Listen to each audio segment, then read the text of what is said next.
Hi everyone, it's Ellen. Welcome to a new video. Today's video is going to be a July wrap-up video for 2026. And today we have three books. The first book is going to be Throne of Glass by Sarah J Maas, which is the first book in the Throne of Glass series. The next book is going to be The Assassin's Blade by Sarah J Maas, which is the prequel to the Throne of Glass series. I have my laptop right here with all my notes. So, like I said earlier, I have my notes open with me on my Notions page, and these are just my overall thoughts, the star ratings, and all that fun stuff that I'm going to be talking to you guys about right now. So, don't mind me. The last book is going to be City of Bones by Cassandra Clare. So, those are the three books that I'm going to be reviewing for the entire month of July. So, without further ado, let's get straight into the video. So if you guys are new here and if you guys didn't know, I make book related videos and I also vlog as well. So if you guys are into that kind of stuff and if you're new, I hope you guys stay in for a while on my channel, and I hope you guys click the subscribe button, and we are gonna just jump straight into the reviews. So I just want to share you guys what my star rating system is like. So I'm gonna put it on the screen right here, but I'm also gonna talk about it talk about the star rating system with you guys right now. So let's start with 5 stars. 5 stars is going to be my overall favorite would read type of book, and there's 4.5 stars, which is excellent. 4 stars is just really enjoyable. 3.4 stars is just good. 3 stars is okay. 2.5 stars is really disappointing. 2 stars is didn't enjoy it that much. 1.5 stars is really disliked the book, and 1 star finished, but strongly disliked it. And then there's another category, which is the DNF category, which has no star ratings just because it's a separate um, category within itself. So yeah, that's just pretty much the my overall star rating system and how I rate my books. So without further ado, let's just jump right into the first book review, which is The Throne of Glass by Sarah J Maas, which I mentioned earlier is the first book in the Throne of Glass series, which was released in 2012. I gave this book a 5 stars. So I'm going to read to you guys what the synopsis is. It just says, in a land without magic, where the king rules with an iron hand, an assassin is summoned up to the castle. She comes not to kill the king, but to win her freedom. If she defeats 23 killers, thieves, and warriors in a competition, she is released from prison to serve as the king's champion. Her name is Selena Sardarthian.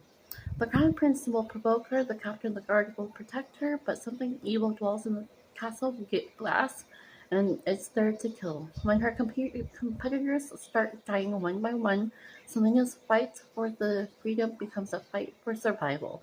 And a desperate quest is to root out the evil before it destroys her world. So that's basically the overall general synopsis of what the book is about. But my final thoughts is that it has a really captivating plot story in the book. There's a great character build-up because the Selena Sardarthian that I know from the Throne of Glass, the entire Throne of Glass series, from the Selena Sardarthian that I know from Throne of Glass series to the Selena Sardarthian that I am getting to know in the prequel is just two completely different entity, and you can really see her character growth throughout the prequel and throughout the Throne of Glass series. So that's the reason why I really got to know Selena a lot more in the Assassin's Blade. So what I usually like to do when I'm recommending Throne of Glass series to anybody in particular is that I would first tell them to read the first book, Throne of Glass, and then afterward read the prequel to the Assassin's Blade after that, and then continue on with the Throne of Glass series because you're going to understand a lot more of Selena Sardothian's backstory in the Assassin's Blade.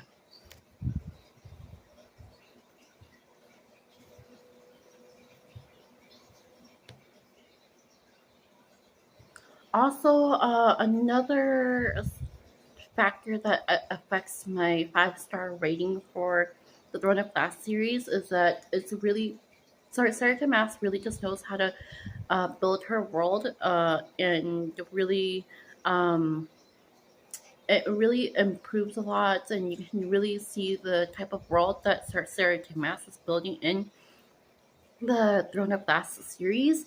And the last thing that is one of the factors that really makes the entire Throne of Glass series is the romanticy factor of the book, of the characters that Selena falls in love with. So she's not only an assassin, but she just does have a personal life, and she has a romance life too. But some stuff that happened in the Assassin series that we'll get into later on is just really messed up for Selena. But yeah, I'm just hoping as I read more of the Throne of Glass series that she will find her life partner, and pretty much fall in love and be happy.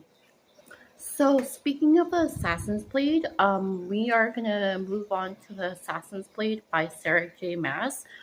This was released in 2014, and I did give this a 5-star rating. So let's talk about the synopsis, and then afterward my general thoughts of how I feel about the Assassin's Blade overall.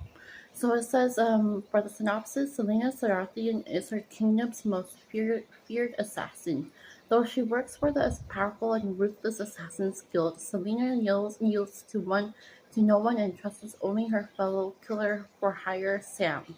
When Selena's scheming master Urban Hamill dispatches her on missions that take her from remote islands to hostile deserts, she finds herself acting independently of his wishes and discovers that she feels far more for Sam than just friendship. But by defying Urban's orders, Selena risks unimaginable punishments, and with Sam by her side, he's in danger too. They will have to risk it all if they hope to escape Urban's clutches, and if they fall, they'll lose not just a chance at freedom, but their lives. A prequel to Throne of Glass, this collection of 5 novellas offers readers a deeper look into the history of this cunning assassin, her enthralling and deadly world. So that's pretty much the entire synopsis. So here are my final thoughts regarding the Assassin's Blade. First of all, it's a really good introduction to Selena's backstory, which I did say earlier and kind of foreshadowed it to right now. Um, but it's really good to see what Selena was like before she was imprisoned in Endovier, and then later on released into the Glass Kingdom. But anyways, I'm trying not to spoil you guys a lot, so with the details and things like that. So, but anyways, it's a lot more. Another thing that I thought about the Assassin's Blade, but that I never thought was going to happen, is that it's a lot more impactful than I thought, as I expected it to be, because the Throne of Glass series is one of my all-time favorite series, but I didn't really expect to enjoy the Assassin's Blade that much. Also, just to mention to you guys, I'm re I reread the Throne of Glass first book, and I'm reading the Assassin's Blade for the first time. So it was really refreshing to me to read the Assassin's Blade for the first time, and especially because I gave a really high star rating for the Assassin's Blade too. So the other thing is that I didn't know it was going to be like multiple novellas within a book, but I actually really enjoyed the novellas, the different individual novellas, and the different stuff that Selena pretty much gets herself into every single novella out there in the Assassin's Blade. Um, Plus, they're really fast-paced novellas too, so there's a lot of action packed happening. It's a really big action packed happening in the Assassin's Blade too, with every single chapter that you read, and it really keeps you on the edge of the seat, and want to anticipate more from the book itself. The last thing is that it's a must to read to continue on with the Throne of Glass series, which I really agree with because um, it's just I feel like the Throne of Glass series is just worth your time and your reread.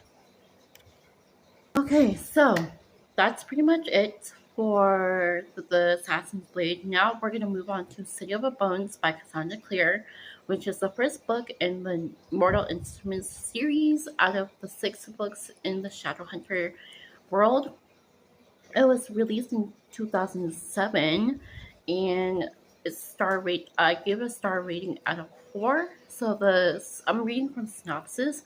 It says when 15-year-old Clary Ray heads out to the Pandemonium Club in New York City, she hardly expects to witness a murder, much less a murder committed by 3 teenagers covered with strange tattoos and brandishing bizarre weapons.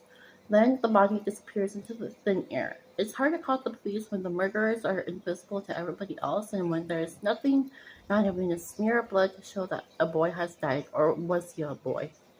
This is Clary's first meeting with the Shadowhunters, warriors dedicated to ridding the earth of demons. It's also her first encounter with Jace, a Shadowhunter who looks a little like an angel and acts a lot like a jerk. Within 24 hours, Clary is pulled into Jace's world with the vengeance when her mother disappears, and Clary herself is attacked by a demon. But why would demons be interested in ordinary mundanes like Clary and her mother? And how does Clary suddenly get the sight? The Shadowhunters would like to know. So that's the synopsis of City of Bones. And here are just my general final thoughts of the book. Um, City of Bones have a memorable cast of characters, but I really just don't like Alec Lightwood a lot. He's just a jerk. Like they said, Jason was a jerk, but Alec is just more of a jerk than usual. It's just no wonder Clary really hates Alec. But they kind of like get along, sort of try to make things work between those two platonically throughout the series. So yeah. Um The City of Bones is also a really good book for the Shadowhunter world in general because it just gives out so much details about the Shadowhunter world, the background, the history, the information, different things that really um, makes the Shadowhunter world the world it is that Cassandra Clare has built for the readers like us. The other thing is it's a fast-paced series. Just like the Assassin's Blade, it just has a lot of different types of plot twists, a lot of different types of action-packed book, a lot of different fighting scenes and things like that. So if you guys are into that thing, I would definitely recommend it to you guys. The last thing is that it has a great balance of humor and serious moments, which is the truth because if we're just talking about one character specifically, let's just talk about Jace. Because Jace can be a butthole. Secondly, he can be a jerk, but he also has a sense of humor and sarcasm and dry humor that everybody kind of gets. So yeah, I hope that really helps you guys pick out your next book to read. Those are just the 3 books I've read this month in July, and that was my July wrap up for 2026. And I will see you guys in another video. Bye, guys.